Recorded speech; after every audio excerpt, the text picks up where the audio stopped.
Hello, beautiful people. I am so excited because in today's video, we are going to be talking about 5 tips to keep safe while you're in public. And let me tell you, they're needed. The reason I say that these safety tips are needed because I feel, from what I've observed within my own community and from talking to different people across the nation, there are just some things that I don't know why people don't know or just don't do when it comes to their safety. And I feel an obligation to just put these out there because there are a lot of crazy, chaotic things happening and people getting hurt. And I think these 5 tips, there are a lot of other ones, but these 5 tips, they're so simple, but they're really impactful. And honestly, they could literally save a life. Okay, tip number 1, look. I know that sounds crazy, but look. Look around you. Look at what is in front of you, look at what's beside you, and look what is behind you. A lot of times people, when they're in a new place, even when they're in a familiar place, they only look ahead. They don't look at what's to the right of them, to the left of them, or what's behind them. And looking behind you is really important. The reason being, you're going one way. However, if you get lost, if you're running, if you have to give someone directions to where you are, but you don't know street names, if you are having to tell dispatch some information about your location, whatever it might be, the more that you can take in regards to your surroundings, the better. God forbid anybody be in a situation where you have to run for your life. If you can run back to safety, that's a great thing. How do you get back to safety? If you never took the time to look back, you won't know if you're going the right way. So when you're out in public and you're walking and driving about, look back. Not when you're driving, but look in your rearview mirror. That's a good thing. But when you're walking and you're going about town and you're out for the night with your friends, take the time to look behind you, look around you, see what's to your right, what's to your left, and so that you're aware of what is going on around you. And look, I mean, I'm not trying to be like an old lady, but I guess I have an old soul. Like, put your phone down. Phones are great, like capture the moment, all that, but don't constantly be on your phone. Look up around you because what's on your phone is distracting you from a lot of other things. Look, that's number 1. All right, the second safety tip that I have is keep your wallet, your keys, your purse, any valuables that people can see close to your body. If you are traveling, if you're in general, this is a very good rule, just so that we're clear. But especially if you are traveling or if you are in a big city. Small towns, yes, but if you're in a big city like Seattle, LA, New York, Denver, Miami, Nashville, Memphis, bigger cities where there's a larger population density, keep those things as close to you as possible and out of sight.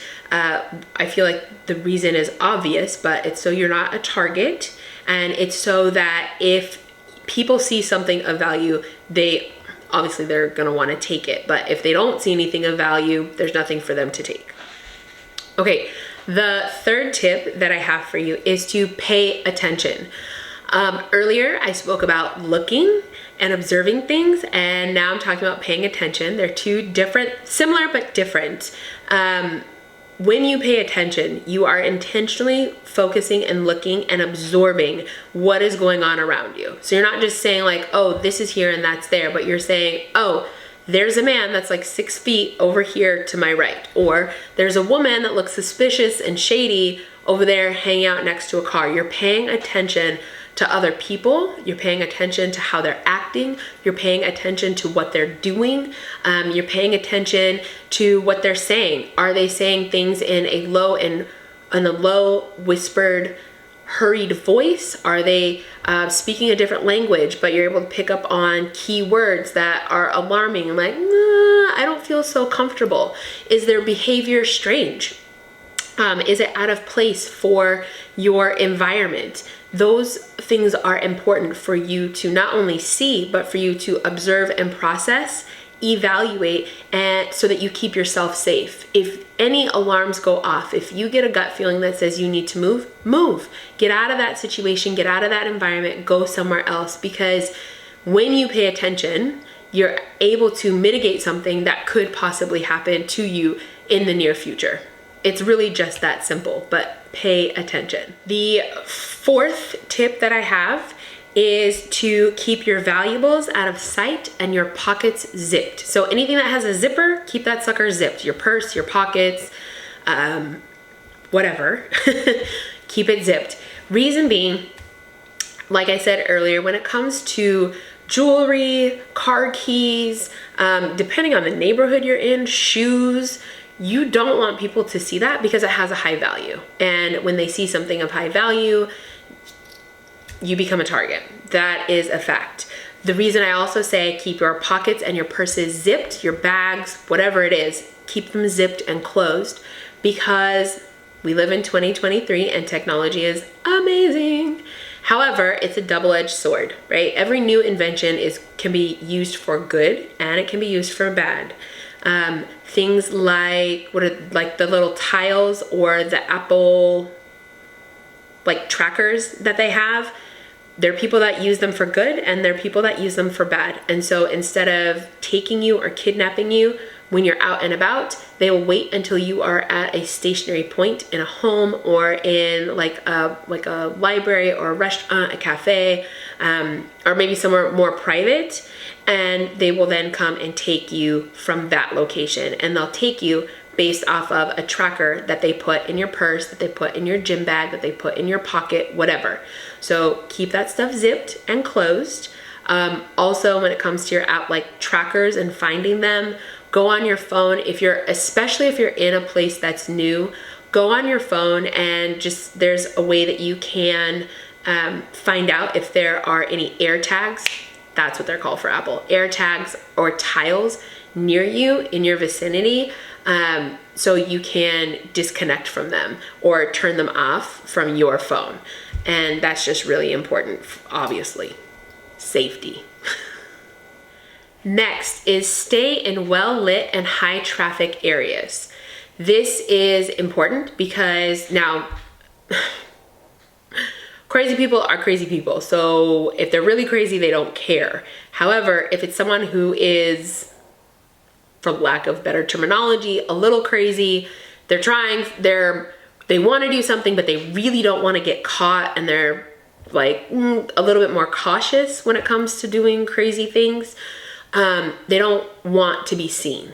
And so if you are out past dark and you're parking your car, or like if you have, you're going or coming to work, or if you are out shopping or whatever, park in well-lit areas for yourself so you can see and so you can pay attention to your surroundings and what's going on. And then you also want to park in high traffic areas, because it is far less likely that someone is going to do something when there are lots of witnesses or when you can scream to get other people's attention. It's just, again, like real criminals don't want to draw attention to themselves. And I guess I shouldn't say less crazy. They're still crazy. Their crazy is more strategic, and they don't want extra attention. They want to do whatever they want to do and get away. And so the less we allow for them to have that secrecy and that cover, and we make things really big and bright and just out there, the less likely they're going to want to target somebody. I'm not saying that's a guarantee, but it does help mitigate that. A bonus tip. This one is to know where your nearest exit is. This is not just for airplanes.